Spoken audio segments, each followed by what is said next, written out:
Estoy terminando con esta conferencia una pequeña serie acerca de la oración. Estas conferencias se llaman los 12 tipos de oración. Inicié la serie el jueves, en el primer servicio di la segunda conferencia y hoy la vamos a terminar.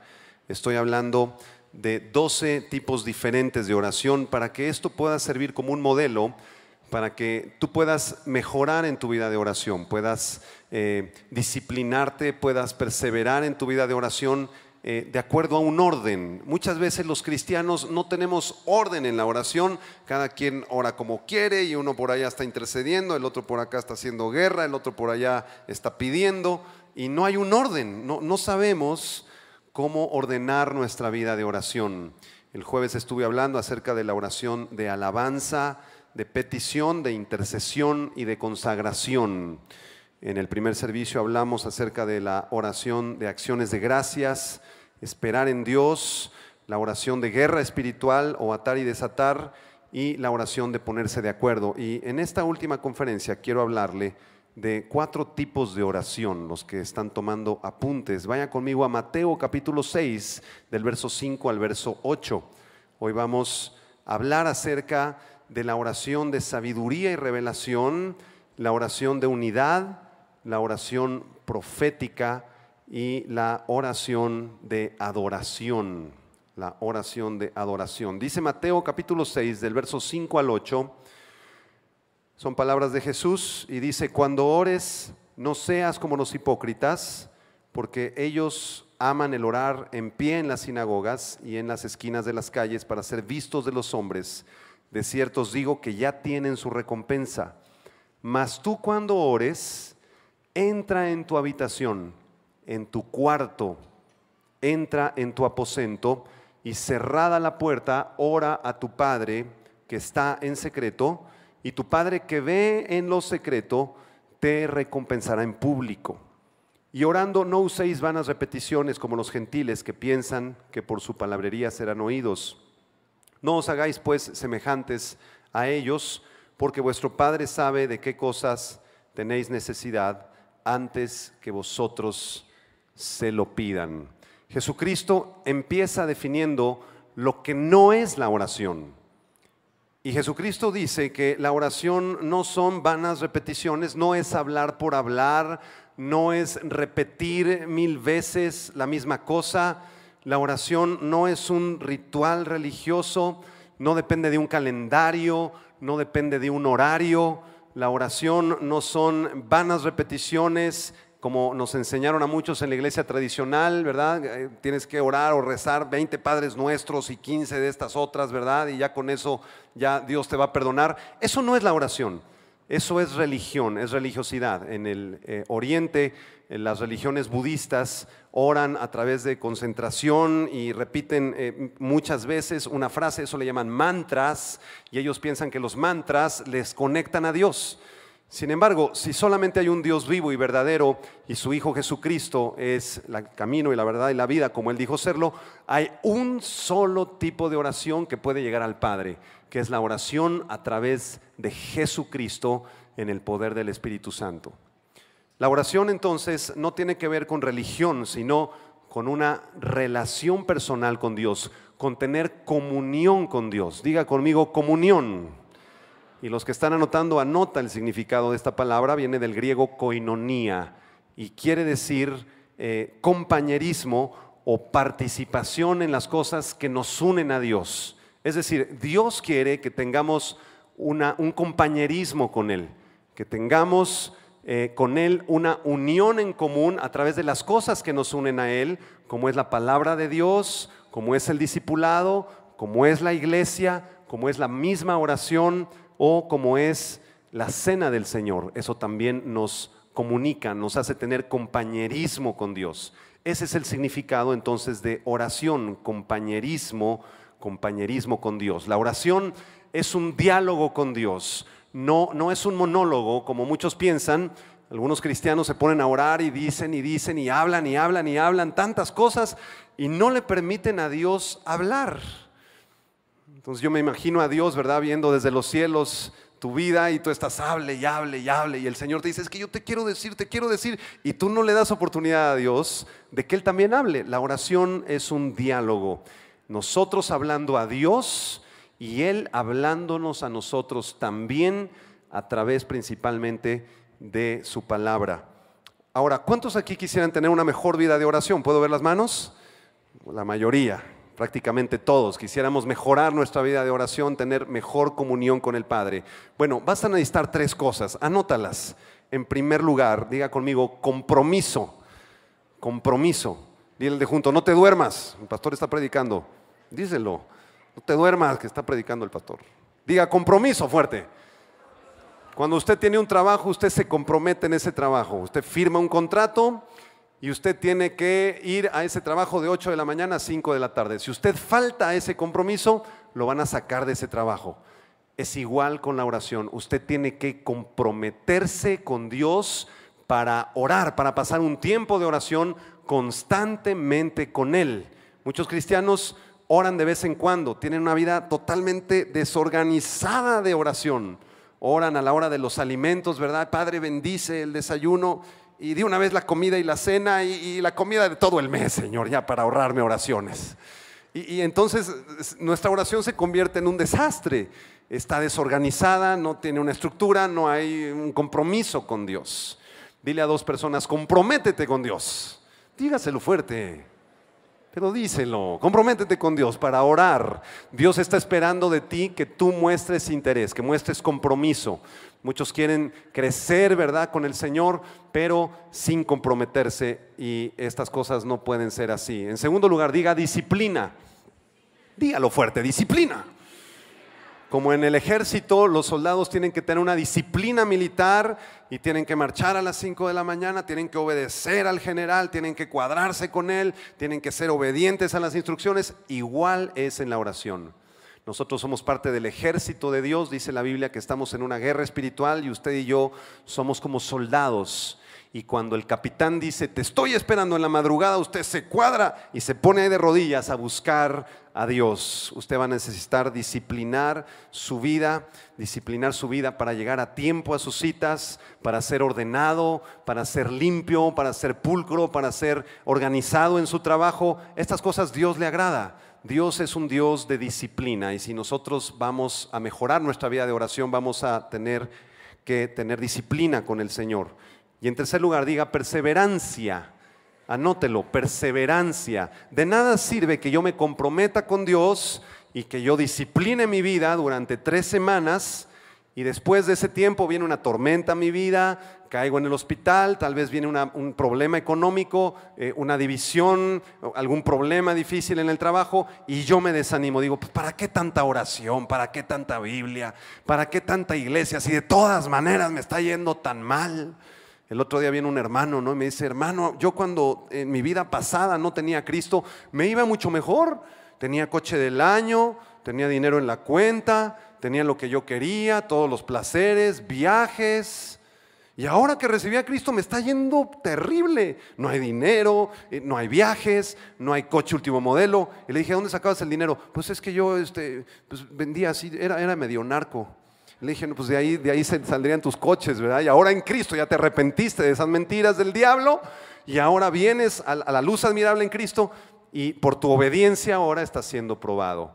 ¿Y te vas a desanimar? Le dije, no, pastor, yo quiero seguir orando. Y le di estos principios: compromiso, disciplina y perseverancia. Es lo que tenía Cristo.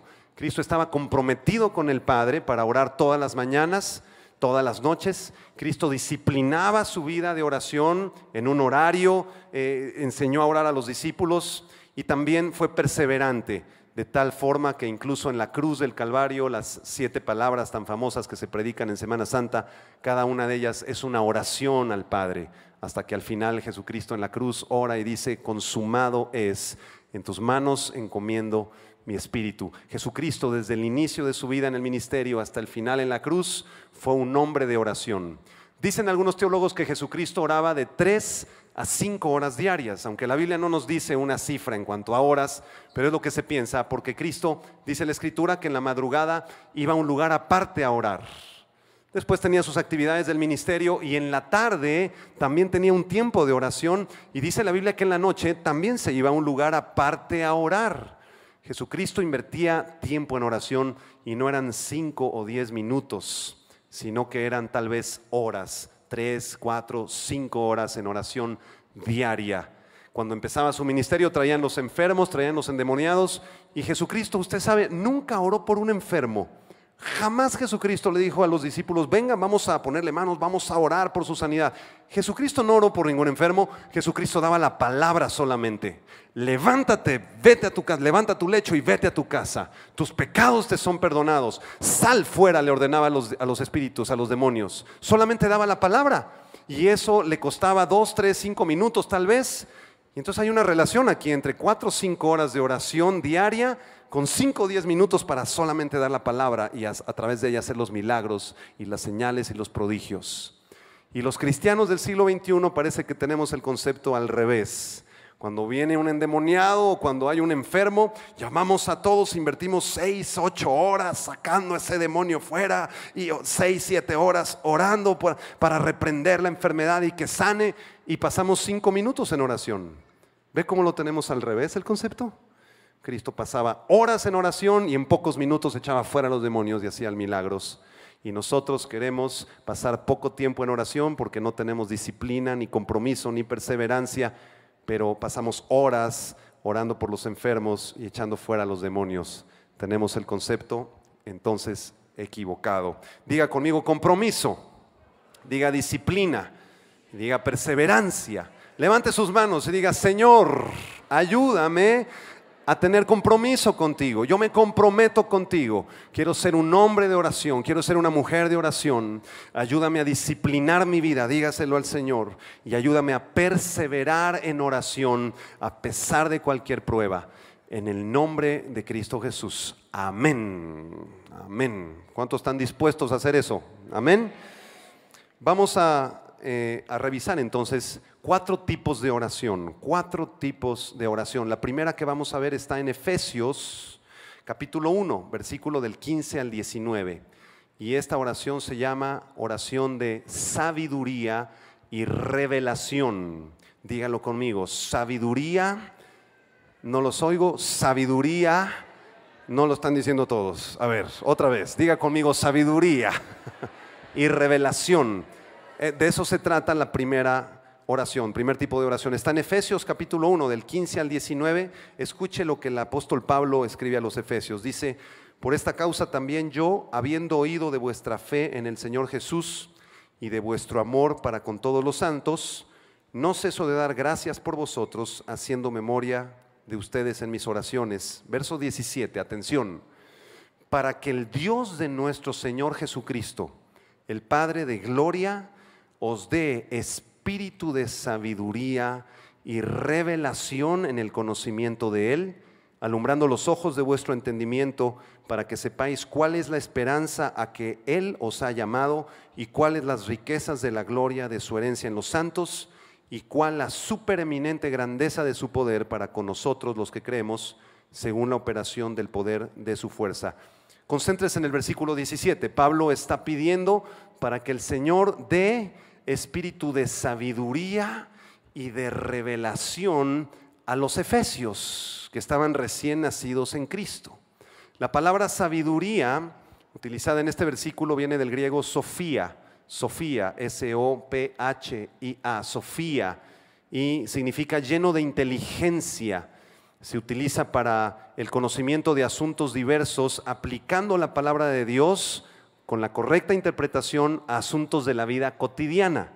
Es decir, sabiduría es conocer la palabra de Dios intelectualmente y en el corazón y aplicar la palabra de Dios en mis asuntos de la vida cotidiana. Es decir, si voy a comer con mis compañeros de trabajo, la Biblia dice, dad gracias a Dios en todas las cosas. Si nos sirven a la mesa, yo les paro el alto, les digo, denme por favor 2 minutos, yo quiero hacer una oración dando gracias por la vida de todos ustedes y de estos alimentos, porque dice la palabra que demos gracias en todo.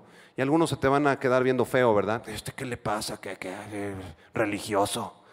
Pero eso es sabiduría de Dios, porque aunque te critiquen Y aunque te insulten y aunque no les guste, al rato cuando se ande divorciando, cuando tenga un problema, ¿a quién van a ir a buscar? A ti. ¿Por qué? Porque veían en ti algo diferente, veían que tú respetabas la palabra de Dios. Eso es sabiduría de lo alto. ¿Cuántos dicen amén? Si tienes problemas con el esposo, problemas con la esposa y sigues con tu carácter difícil, tal vez tienes un carácter iracundo, te enojas de todo, ¿verdad? ¿Qué es la sabiduría de Dios? Dice la Biblia en Gálatas que el fruto del Espíritu es dominio propio. Es una de las manifestaciones del fruto. Entonces, si tú te empiezas a enojar, tú recuerdas esa palabra, el Espíritu Santo, ¿verdad? Te habla y dices, yo tengo que aprender a pelearme con mi esposa, tengo que ponerle alto ahorita a las palabras, ya nos estamos pasando de la raya y vamos a ponerle pausa, ¿verdad? A esta discusión y pasado mañana seguimos. Eso es sabiduría de lo alto, eso es Sofía. Y es lo que el apóstol Pablo estaba orando para que los efesios lo recibieran. Y la palabra revelación, espíritu de sabiduría y revelación. La palabra revelación viene del griego apocalipsis. Diga conmigo, apocalipsis. ¿Qué quiere decir apocalipsis? Significa revelación o descubrimiento, exposición de algo que estaba oculto. Escuche, aquí hay sabiduría de Dios. Espíritu de revelación es cuando Dios nos muestra un tesoro escondido que estaba en su palabra y nos lo descubre a la vista, lo revela. No porque haya revelación nueva que descubrir, porque toda la revelación está dada en este libro, en la palabra de Dios, sino que a nosotros a veces nos es velado los misterios del reino y a través del espíritu de revelación, del Espíritu Santo, nosotros podemos descubrir estos misterios del reino. Vaya conmigo a Mateo capítulo 4, versículo del 11 al 12. Mateo 4 del 11 al 12. Este es un tipo de oración, la de sabiduría y revelación, que usted y yo tenemos que practicar constantemente.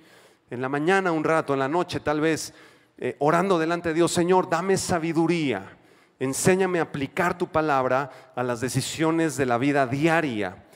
Dame sabiduría, Señor, dame revelación. Revelación es descubrir los misterios del reino. Dice Mateo 4, verso 11, Jesucristo a los discípulos les habla y les dice: a vosotros os es dado saber, ¿qué dice? Hermanos, ¿no dice así? Marcos, perdón, yo me equivoqué, es Marcos 4, Marcos 4, 11, yo le puse acá Mateo, es Marcos capítulo 4, verso 11. Vamos a leerlo juntos, amén. Dice la palabra en Marcos capítulo 4, versículo 11, a vosotros os es dado saber, ¿qué dice? El misterio del reino de Dios, mas a los que están fuera, por parábolas todas las cosas, para que viendo vean y no perciban, y oyendo oigan y no entiendan, para que no se conviertan y les sean perdonados los pecados. Jesucristo le está hablando a los discípulos y les dice: a ustedes les es dado conocer los misterios del reino de Dios, los misterios del reino de Dios. Pero a los fariseos, a los que están fuera, a ellos les está velado. Hace un momento vino una persona, me dijo: pastor, tengo unos conocidos y esta persona es filósofo y él dice que conoce toda la Biblia y que yo llevo apenas 3 meses en el cristianismo y que él conoce mucho más de la Biblia que yo, y él afirma que Dios no existe, que venimos de un proceso de evolución, que hubo un Big Bang y que Dios es un invento de los hombres, que las religiones y Dios son el opio del pueblo, y lleva 10 años estudiando la Biblia, pastor, y yo llevo 3, 4 meses en Cristo y yo he recibido revelación. ¿Qué es lo que está pasando, pastor? Está pasando lo que Jesucristo explicó en Marcos capítulo 4, que a nosotros nos es dado conocer los misterios del reino, porque la palabra de Dios es un asunto espiritual y hay que discernirlo espiritualmente, no carnalmente. Así que una persona puede conocer toda la Biblia y seguir pensando que venimos de los simios, y una persona puede conocer a Cristo y en una semana darse cuenta por revelación que es hijo de Dios, que es hija de Dios, que no venimos de la evolución. Es por revelación de los misterios del reino. Diga conmigo: misterios. Dios quiere mostrarte los misterios del reino. Dios quiere mostrarte los misterios del reino. ¿A quién Dios muestra los misterios del reino? Porque los misterios del reino no son para todos, hermanos. No es para todos. Dios quiere mostrar sus misterios a aquellos, en primer lugar, que tienen hambre de la palabra. ¿Tienes tú hambre de la palabra esta mañana? Por eso estás aquí. Dices, pastor, danos la palabra, ¿traes hambre de la palabra? ¿Estás listo para recibir los misterios del reino? Mateo capítulo 5, verso 6 dice, bienaventurados los que tienen hambre y sed de justicia, porque ellos serán saciados. Para que tú comprendas los misterios del reino, tienes que venir en la madrugada, en la mañana tal vez, con hambre de la palabra, con hambre de la palabra. La palabra de Dios es la revelación profética de Dios, no solo para este siglo, sino para nuestras vidas personales también. ¿Podría ver sus Biblias todo el mundo? Levante así su Biblia. Diga conmigo, cuando la Biblia habla, Dios habla. ¿Usted lo cree? Así que si Dios nos habla a través de la palabra, debemos tener hambre de la palabra, hambre de conocer los misterios, hambre de entender la palabra de Dios. En segundo lugar, Dios revela sus misterios a aquellos que valoran los misterios del reino como si fueran perlas de gran precio. Por eso Jesucristo explicó el reino de Dios a través de parábolas y les dijo a los discípulos, había un hombre que un día vendió todo lo que tenía, sus bienes, su dinero, vendió todas esas cosas para comprar una perla de gran precio. El reino de los cielos es semejante a ese hombre. ¿Qué nos está diciendo Cristo? Que los tesoros escondidos que están en la palabra de Dios, los misterios del reino, valen más que todo el oro del mundo, que toda la plata del mundo, que todo el poder que el mundo te puede ofrecer. Aquí en este libro están los misterios del reino y Dios te los quiere revelar. Y en tercer lugar, ¿a quién Dios revela sus misterios? A aquellos que están dispuestos a obedecer los misterios del reino cuando les son revelados. Vamos a ver un solo misterio del reino para que me entienda. 1 Corintios capítulo 15, verso 51. 1 Corintios 15, 51. Y no todo mundo puede comprender los misterios del reino, solo aquellos que buscan a Dios de día y de noche y que tienen un hambre insaciable de Él. 1 Corintios 15, 51 escribe el apóstol Pablo y dice, he aquí os digo que un misterio. Esa palabra misterio, del griego misterión, quiere decir conocimiento retenido. Es un conocimiento que Dios retiene y que se lo da a aquellos que le buscan, a aquellos que escudriñan, a aquellos que le piden en oración sabiduría y revelación. Dice, he aquí os digo un misterio, no todos dormiremos, pero todos seremos transformados en un momento, en un abrir y cerrar de ojos, a la final trompeta, porque se tocará la trompeta y los muertos serán resucitados incorruptibles y nosotros seremos, ¿qué dice? Transformados. Allá hay revelación de Dios. El que tenga oídos, que oiga.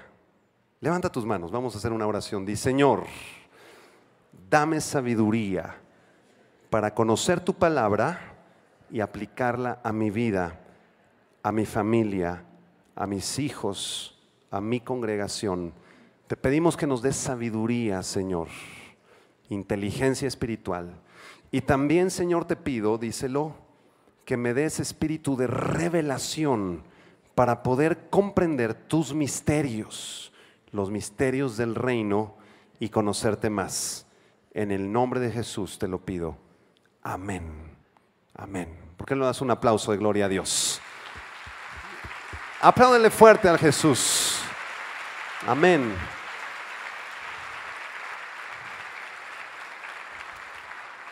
Espíritu de sabiduría y revelación.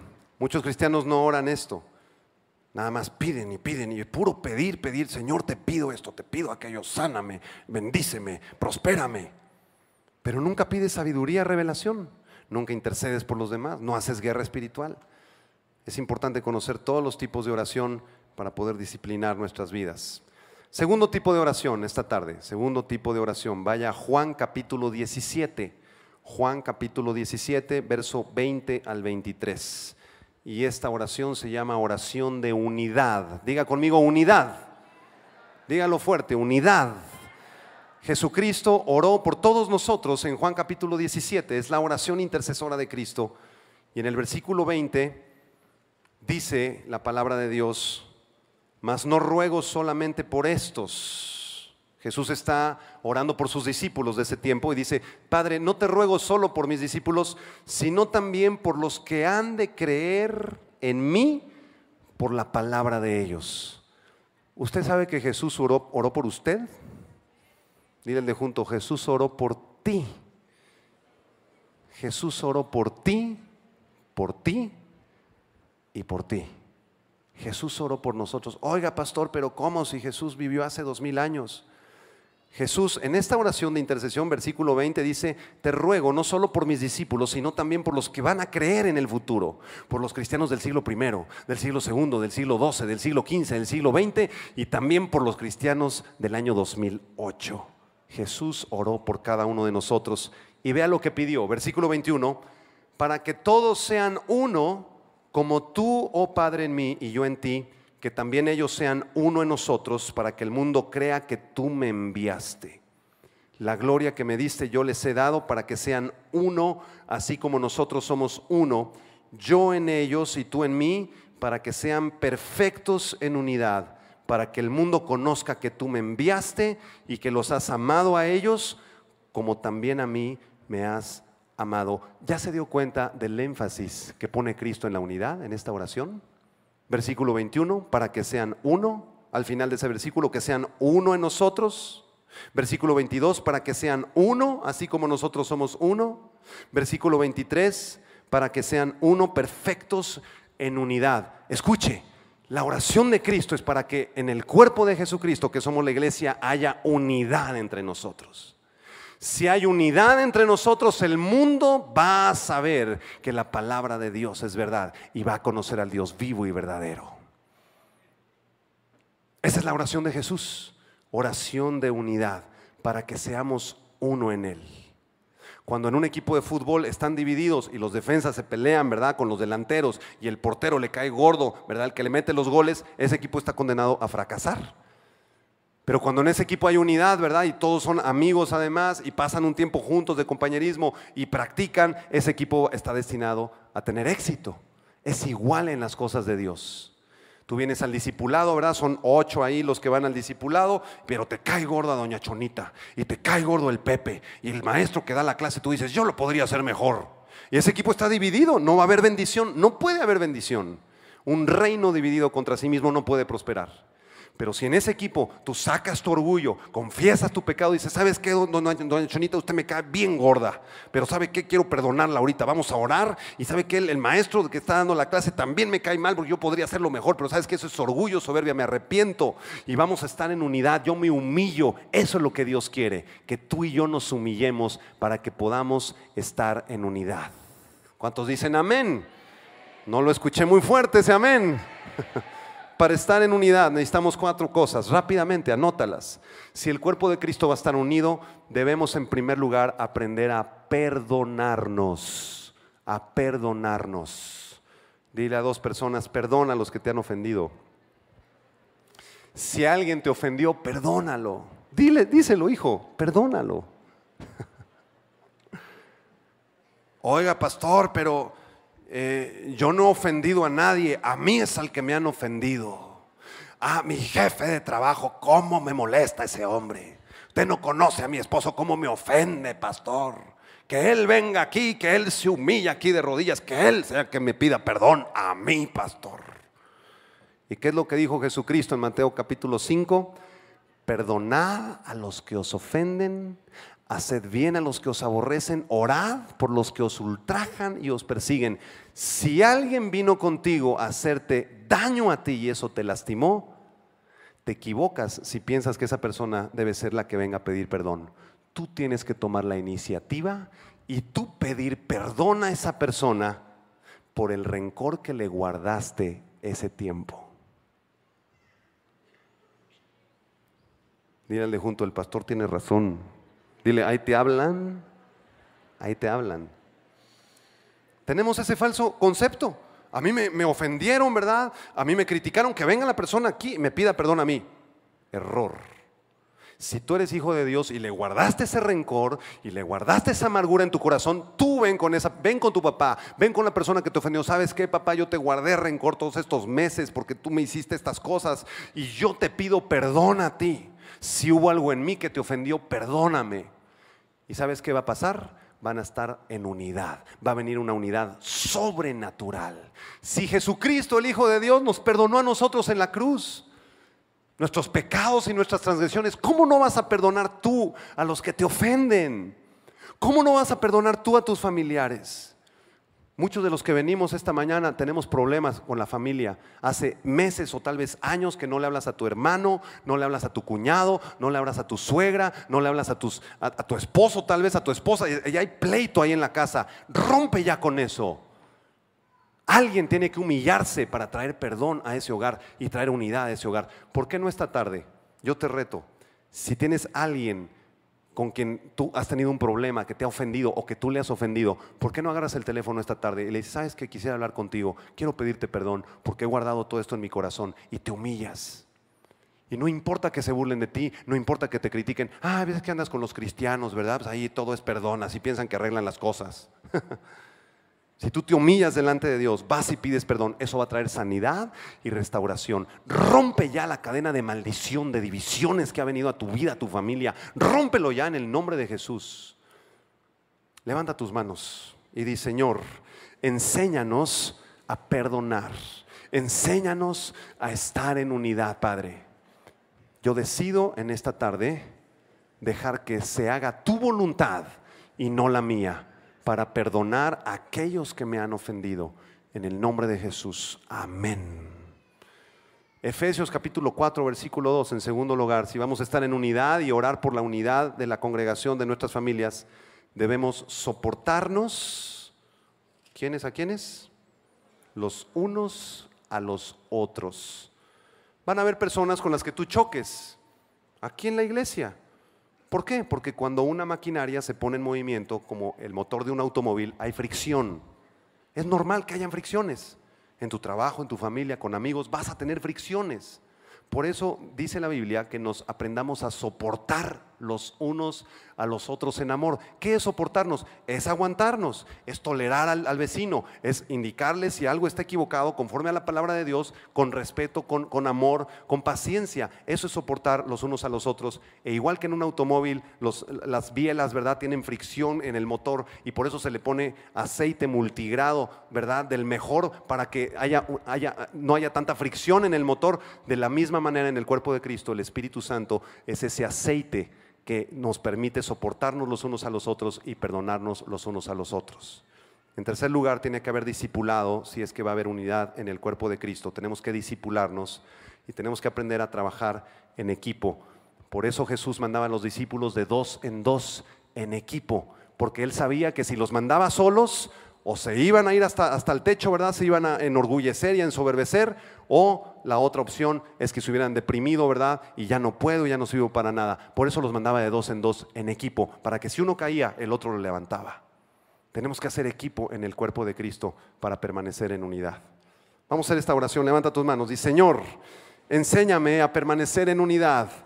Oramos por la unidad del cuerpo de Cristo, oramos por la unidad en nuestras iglesias, oramos por la unidad en el cuerpo de pastores, en el cuerpo de coordinadores, en la iglesia y en las familias. Señor, trae unidad a nuestras vidas. Enséñanos a perdonarnos, a soportarnos los unos a los otros, a discipularnos y a trabajar en equipo.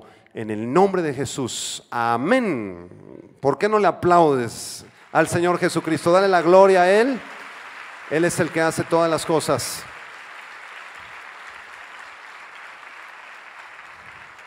Tercer tipo de oración, vamos a la mitad. Tercer tipo de oración se llama oración profética. Dígalo conmigo, oración profética. Es un tipo de oración tremenda, poderosa.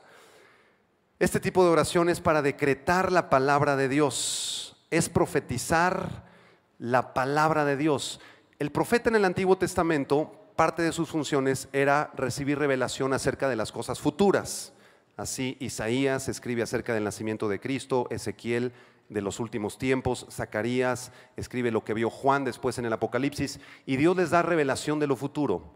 Sin embargo, la profecía en el Nuevo Testamento tiene que ver poco con hablar acerca del futuro, sino que la profecía en el Nuevo Testamento es hablar la palabra de Dios, declarar la palabra de Dios. En este momento, cuando yo les estoy anunciando los versículos de la Biblia y les estoy hablando de las cosas de Dios con un sustento bíblico, les estoy profetizando la palabra de Dios. Estoy hablando la palabra de Dios. Dice en Romanos 12:6 que de manera que teniendo diferentes dones según la gracia que es dada a cada uno, si alguien recibe el don de profecía, úsese conforme a la medida de la fe. Romanos 12, versículo 6.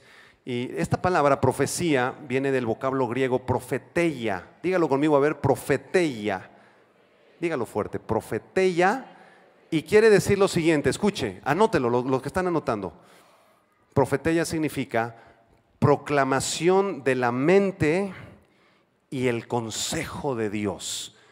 Profetizar es anunciar lo que hay en la mente de Dios, los pensamientos de Dios, lo que hay en el corazón de Dios. Eso es profetizar, anunciar lo que hay en la mente de Dios y anunciar el consejo de Dios.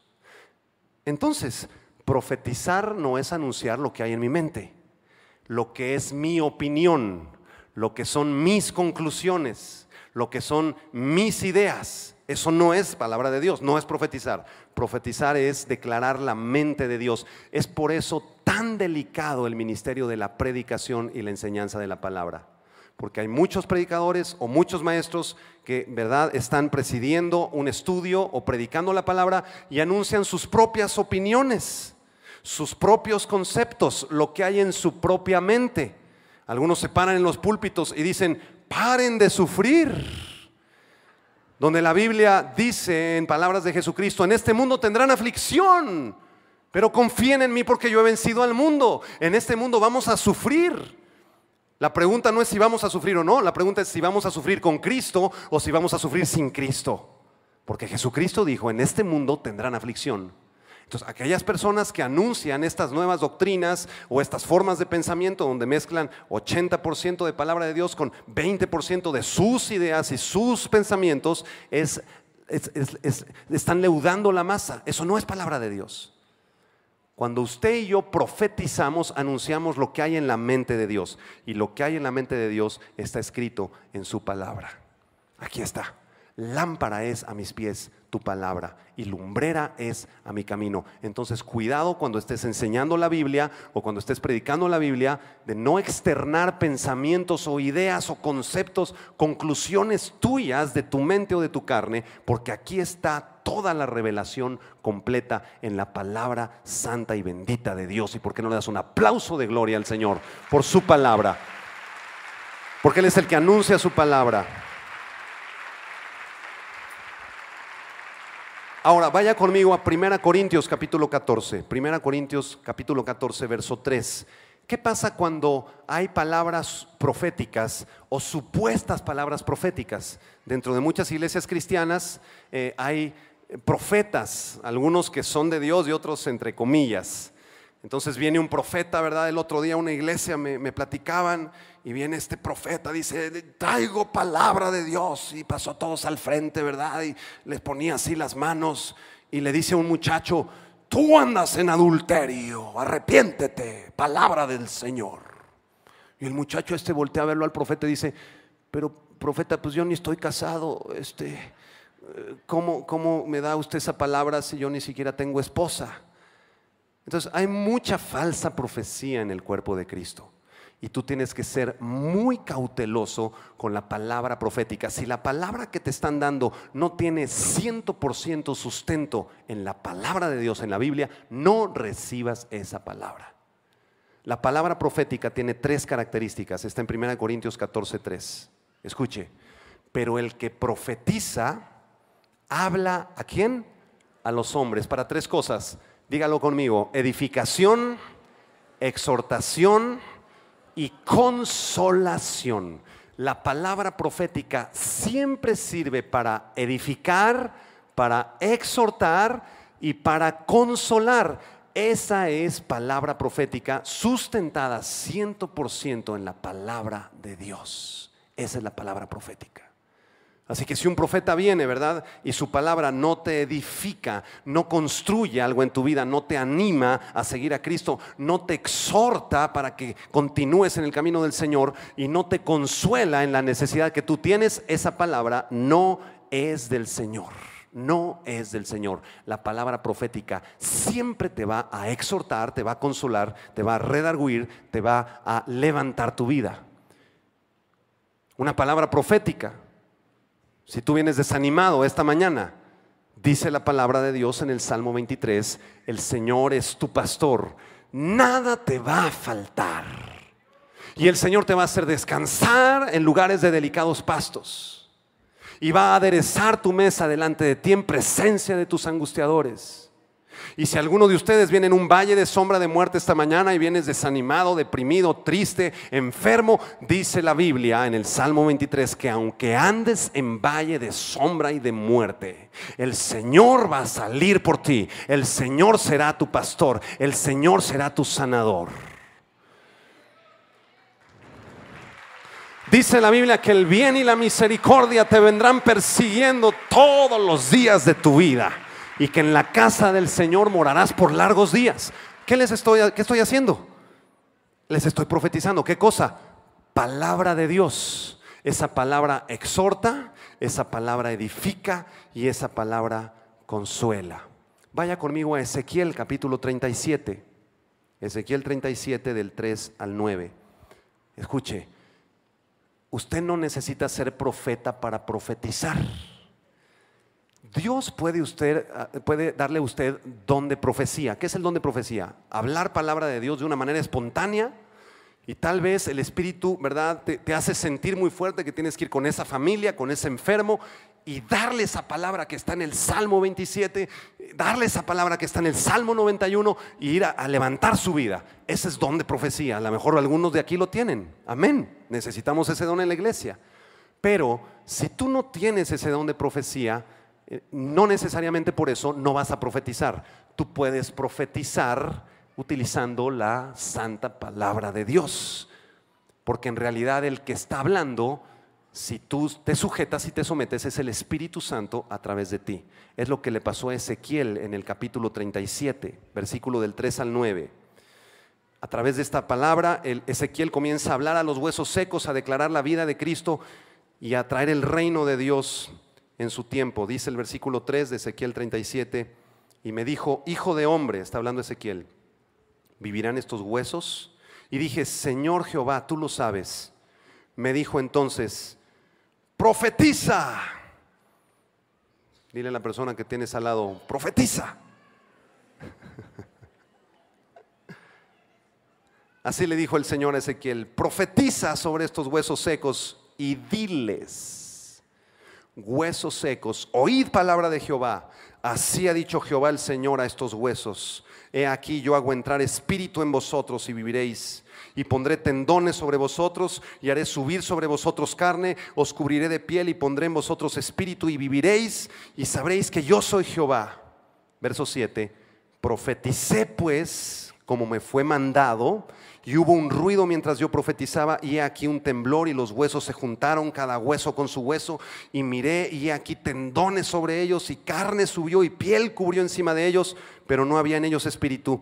Y me dijo: profetiza al espíritu, profetiza, hijo de hombre, y di al espíritu: así ha dicho Jehová el Señor, espíritu, ven de los cuatro vientos y sopla sobre estos muertos y vivirán. Escuche, la palabra profética es para hablar a los huesos secos y declarar la vida de Cristo en esos huesos, declarar salvación, declarar sanidad y declarar liberación donde hay opresión, donde hay muerte, donde hay pecado. Para eso te envió el Señor, a profetizar en medio de un mundo de tinieblas, porque vosotros sois la luz de este mundo, vosotros sois la sal de la tierra.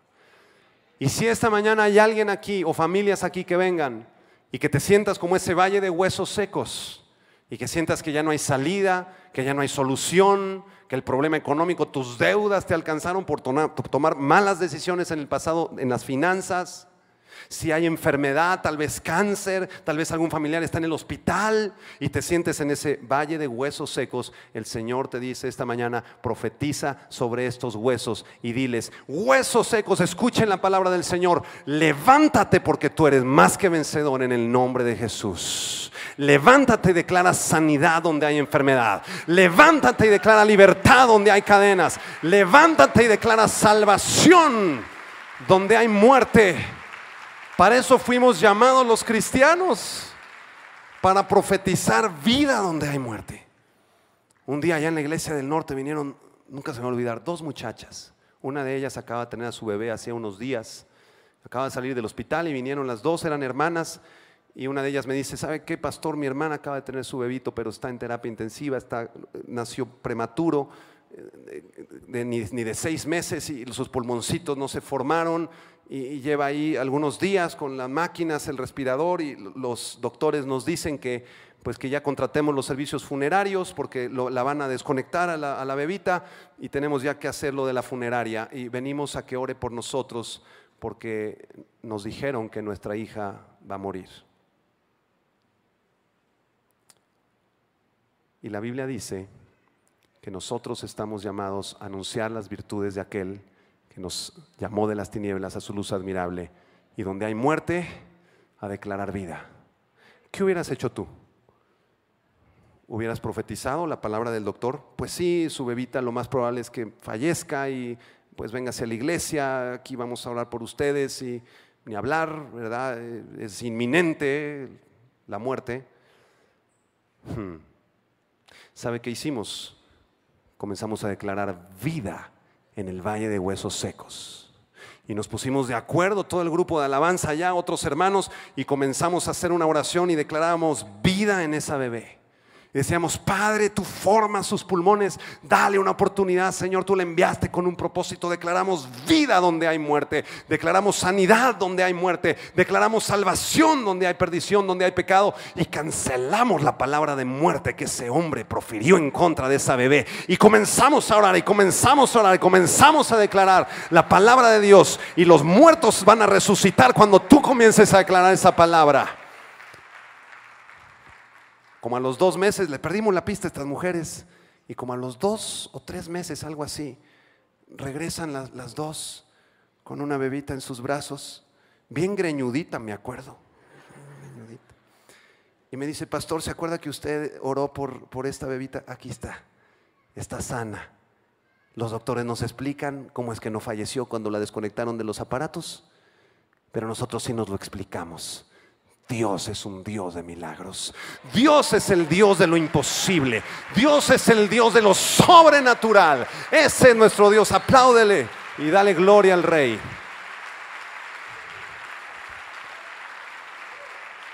Y así hay grandes testimonios, muchos testimonios de sanidad, de liberación, de bendición, porque nuestro Dios es un Dios que nos ha llamado a profetizar en el valle de huesos secos.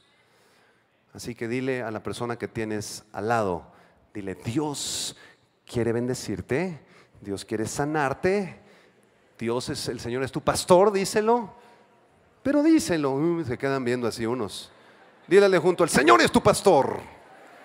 Díselo fuerte: a ti nada te va a faltar. Y ahora dile: entiende. Somos necios a veces los cristianos. No tengo, no puedo, no sé, no puedo. Y la Biblia dice: eres más que vencedor. Así debes andar por la vida. Eso es profetizar sobre tu vida. Amén.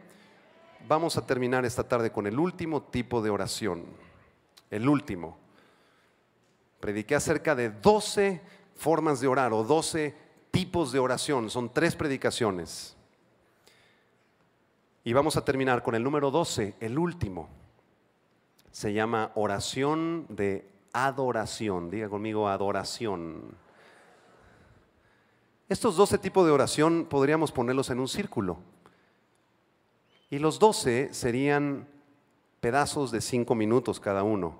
Alabanza, petición, intercesión. 15 minutos. consagración, acciones de gracias, esperar en Dios. Media hora, atar y desatar, guerra espiritual, ponerse de acuerdo, sabiduría, revelación, 45 minutos del reloj. Y los últimos 3, unidad, oración profética, la que acabamos de explicar. Y termina este reloj de 1 hora con adoración. Empezó con alabanza, porque alabanza es llamar la atención de Dios y traer su presencia.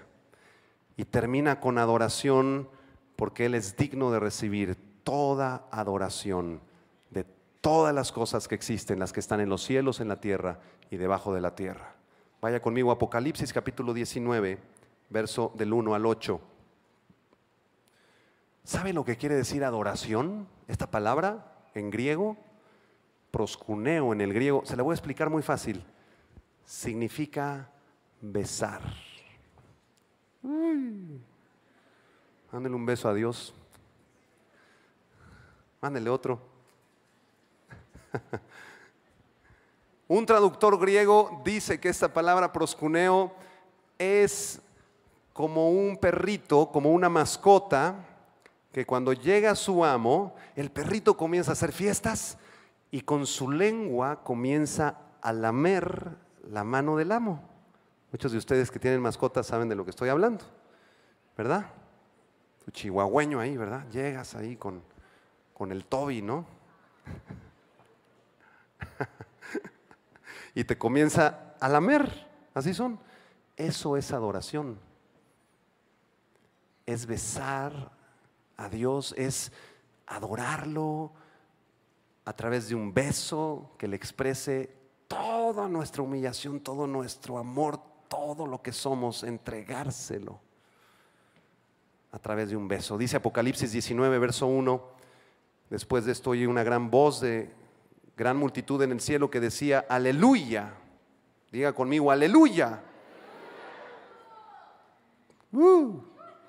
¿Qué quiere decir aleluya? Halal haj en el hebreo quiere decir alabanza a Jehová, reconocer a Jehová, celebrar a Jehová. Eso quiere decir aleluya. Dice este versículo, salvación, honra y gloria y poder son del Señor nuestro Dios, porque sus juicios son verdaderos y justos, pues ha juzgado a la gran ramera que ha corrompido a la tierra con su fornicación y ha vengado la sangre de sus siervos de la mano de ella. Otra vez dijeron, a ver, vamos ensayando. A ver, versículo número 3. Otra vez dijeron, esa sí está buena. Y el humo de ella sube por los siglos de los siglos, y los 24 ancianos, los 4 seres vivientes se postraron en tierra, adoraron a Dios que estaba sentado en el trono y decían, amén, aleluya. Y salió del trono una voz que decía, alabad a nuestro Dios todos sus siervos y los que teméis, así pequeños como grandes. Y oí como la voz de una gran multitud, como de estruendo de muchas aguas, y como la voz de grandes truenos que decía, aleluya, porque el Señor nuestro Dios todopoderoso reina. Gocémonos y alegrémonos y démosle gloria, porque han llegado las bodas del Cordero y su esposa se ha preparado, y a ella se le ha concedido que se vista de lino fino, limpio, resplandeciente, porque el lino fino es las acciones justas de los santos. ¿Sabe qué? Allá arriba, cuando lleguemos al cielo, vamos a tener tremenda fiesta. Se llaman las bodas del Cordero, y en ese momento los de la alabanza van a estar gritando y saltando y diciendo, gloria a Dios, aleluya al Señor. Alaben al Señor, amén, aleluya. Y si eso va a ser allá arriba, pues vamos preparándonos desde aquí abajo. Un grito de júbilo vamos a dar a Dios. Te bendecimos, Señor. Eso es prepararnos para adorar al Señor, para bendecirlo al Señor. El Salmo 29, 2 dice, dad a Jehová la gloria debida a su nombre, adorad a Jehová en la hermosura. Algunos dicen de su santidad. No dice eso. Dice adorad a Jehová en la hermosura de la santidad. Eso quiere decir que para adorar al Señor tú tienes que vivir una vida santa, porque sin santidad nadie verá a Dios. Algunos piensan que pueden burlar a Dios, o hasta los de la iglesia. Dice, vengo en pecado, en inmoralidad. Dije esta mentira, hice esta tranza, no pagué el impuesto, decido no perdonar. Vivo una vida inmoral. Pero pues aquí nadie se da cuenta. Gloria a Dios. ¿Usted cree que Dios recibe esa adoración? No la puede recibir porque Dios se le adora en la hermosura de la santidad. Dile a dos personas, adóralo a tu Señor en la hermosura de la santidad. Terminamos con el último texto que está en Lucas capítulo 7. Lucas capítulo 7 nos muestra la vida de una mujer que sabía adorar a Dios, que sabía besarlo al Señor, que sabía entregarle todo lo que ella tenía. Y de esa misma forma es como Dios quiere que tú y yo le adoremos. Terminando nuestro tiempo de oración, tal vez tú apartas, pastor, yo no tengo tiempo para orar. Bueno, aparta 15 minutos. 5 minutos de alabanza y 10 minutos de peticiones, y en la noche vas a orar 10 minutos o 15 y sigues con intercesión, sigues con una oración de consagración que es pedir perdón a Dios, consagrar nuestra vida. Pastor, pero ya me gustó, ya tengo más tiempo, ya veo menos televisión y quiero aprender más de oración, ya veo menos lo de los deportes y ahora me meto más a la oración. Bueno, métase media hora y siga con acciones de gracias, con esperar en Dios, con atar y desatar, con ponerse de acuerdo con sus hermanos. Pastor, ya me gustó más esto.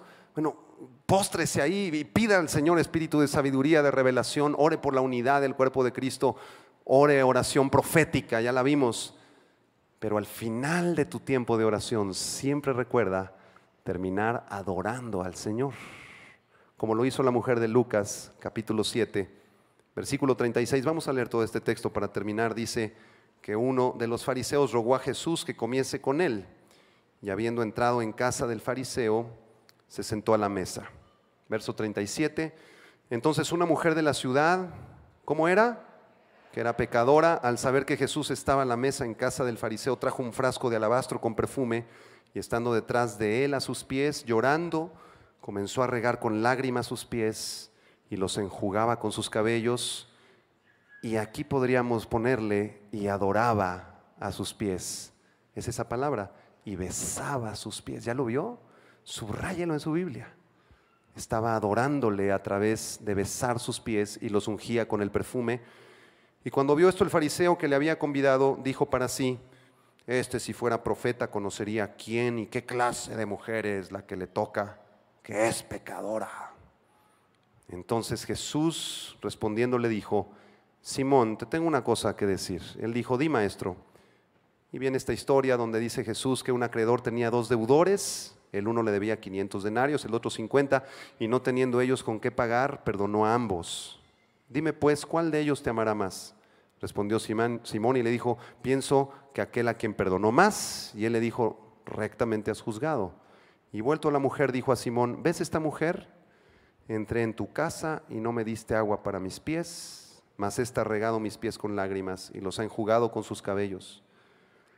No me diste beso, mas ésta desde que entré no ha cesado de besar mis pies. No ungiste mi cabeza con aceite, mas ésta ha ungido con perfume mis pies. Por lo cual te digo que sus muchos pecados le son perdonados, porque amó mucho, mas aquel a quien se le perdona poco, poco ama. Y a ella le dijo, tus pecados te son perdonados. Y los que estaban juntamente sentados a la mesa comenzaron a decir entre sí, ¿quién es este que también perdona pecados? Pero él dijo a la mujer, tu fe te ha salvado, vete en paz. Y el Señor esta tarde nos dice una palabra muy parecida a nosotros. Entré a tu casa, pero diste prioridad a la televisión. Entré a tu casa y en vez de recibirme, recibiste a tus amigos, hiciste esa fiesta que sabías que no me agradaba. Entré a tu casa y te encontré con revistas de inmoralidad, te encontré con pecado, te encontré con adulterio en tu mente. Y cuando el Señor entra a la casa, queridos hermanos, Él es el número 1. Y lo que tenemos que hacer es recibirlo, postrarnos y besar sus pies en una actitud de adoración. Es lo que Dios quiere de ti. Que te consagres de una vez por todas a Él, que dejes a un lado ya tus pecados, que dejes a un lado ya tus maldiciones, que dejes a un lado ya tu falta de perdón, que te humilles ahí de rodillas y que todos los días y todas las noches le digas: Señor, aquí está mi vida, haz conmigo lo que quieras. Todo lo que soy, todo lo que tengo te pertenece a ti, Señor. ¿Y de qué me serviría ganar el mundo si pierdo mi alma, Señor? Gracias porque te tengo a ti, Jesús, y no importa las pruebas, las tribulaciones, yo te tengo a ti, Padre, te adoro, te bendigo, te postras ahí, ¿verdad? Y besas los pies de Cristo. Y en ese momento el Espíritu Santo viene sobre tu vida y comienzas a conocerle un poquito más. Esta es la vida eterna, que te conozcan a ti, dijo Jesús, el único Dios vivo y verdadero, y a tu Hijo Jesucristo, a quien has enviado. Vamos a orar. Cierre sus ojos todo el mundo. Les pido a los de la alabanza que pasen. Vamos a adorar al Señor un momento. Cierra tus ojos y vamos a hacer esta oración. Padre, te damos gracias, porque cuando oramos en tu nombre, en el nombre de Jesús, tú nos escuchas y contestas todas nuestras oraciones conforme a tu voluntad, Señor. Enséñanos a orar, Padre. Enséñanos a disciplinar nuestras vidas en oración, a comprometernos contigo, a perseverar en ti, Señor.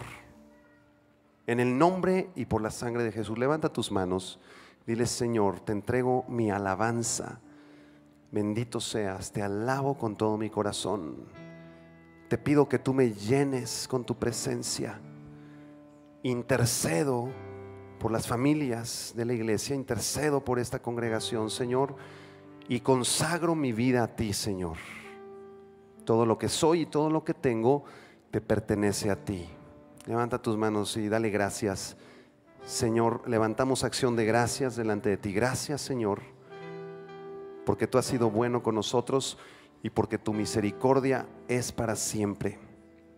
Esperamos en ti, Señor, a que todas tus promesas que nos has dado a cada uno se cumplan en tu tiempo, no en el nuestro. En el nombre de Jesús nos levantamos como guerreros y guerreras y declaramos que somos más que vencedores en Cristo Jesús. Enséñanos a ponernos de acuerdo, Señor, para que nuestra oración pueda llegar delante de ti como tus discípulos. Danos sabiduría, danos revelación, Señor. Enséñanos a aplicar tu palabra en nuestra vida cotidiana y revélanos los secretos de tu reino, porque tenemos hambre de tu palabra y te amamos. Oramos por la unidad de esta iglesia del sur, Padre. Oramos por la unidad entre los pastores de esta congregación del sur y de todas las iglesias de Vida Nueva. Oramos por la unidad del grupo de alabanza. Oramos por la unidad del grupo de evangelismo, por la unidad de decanes, Señor, por la unidad, Señor, de los que sirven a las mesas, por la unidad de los muchachos de audio, Señor, que estén unidos en ti, Padre, en el nombre de Jesús. Oramos por la unidad de todos los ministerios de esta congregación, de higiene, de seguridad, en el nombre de Jesús. Oramos por la unidad de las familias también, Señor. En el nombre de Jesús cancelamos todo divorcio, toda ira, todo chisme, toda murmuración, toda inmoralidad se va de las familias, Padre, y que tu Espíritu Santo nos ayude a permanecer unidos entre marido y mujer, entre hijos y entre padres. Señor, intercedemos que haya unidad en las familias.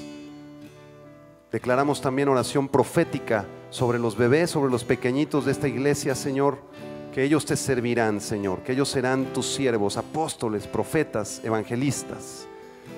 Profetizamos sobre sus vidas, Señor, que, Señor, mientras ellos sean instruidos en tus caminos desde pequeños, nunca se apartarán de ellos cuando sean viejos, sino que siempre te servirán. En el nombre de Jesús, en el nombre de Jesús, te adoramos, Señor. Bendito sea tu nombre, Dios. Te exaltamos, te bendecimos. Dígale unas palabras de amor a Jesús. Ahí bese los pies de Jesús. Hace tanto que usted no viene a la presencia de Dios. Algunos en este domingo tú apartaste este tiempo para adorarle a Él. Así que Si tú quieres ponerte de pie o quedarte sentado y extender tus manos y besar los pies de Jesús, dile palabras de adoración a Jesús. Él te ha estado esperando. Dile: Señor, te amo, bendito seas, te adoro, Jesús, eres precioso.